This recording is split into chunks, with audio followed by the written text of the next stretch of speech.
meeting 2 times a month, more often. We have the members of the City Council here, President Michael Osbacher, Sandy Rowland at large, Scott Seeliger, John Zaffordino, Bruce Jeffers, and Bob McCumber.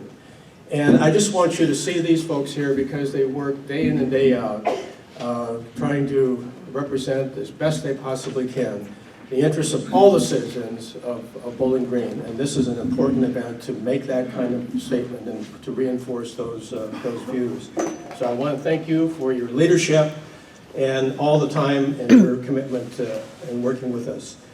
I'm not going to extend any heavy remarks this morning in my very brief minute here, but I just want to say a little something about a person who is sitting in our audience today.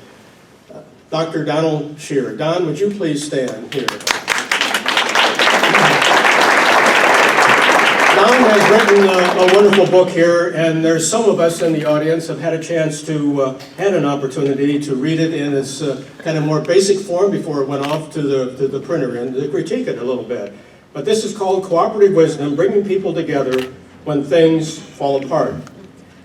Don was also featured in a wonderful article, feature article in the Sunday edition of the Toledo Blade on March 19th.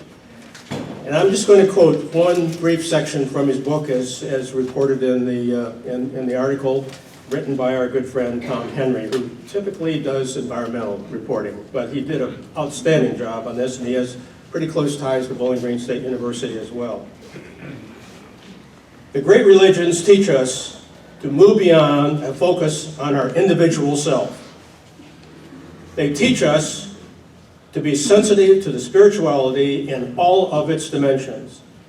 That certainly involves respectfulness, but it also involves nurturing.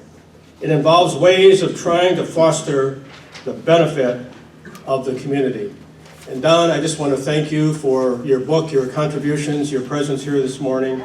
And I also want to thank our partners here and joining with President Mazie and also joining with Superintendent Scrooge.